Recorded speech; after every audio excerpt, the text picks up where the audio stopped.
berakhir minta maaf.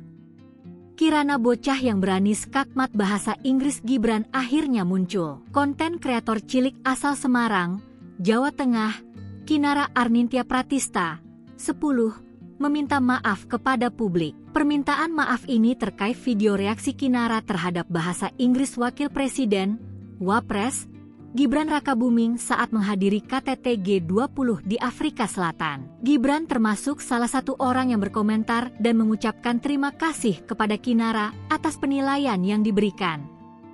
Terima kasih Kinara. Semangat ya, tulis Gibran. Meski secara keseluruhan memberikan pujian, Kinara tetap memberikan catatan kecil kepada Gibran.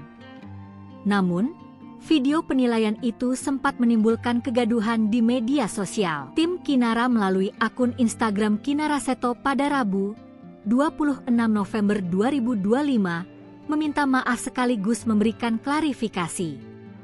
Tim menegaskan bahwa video reaksi terhadap bahasa Inggris Gibran murni untuk kepentingan edukasi, tidak ada tujuan tertentu.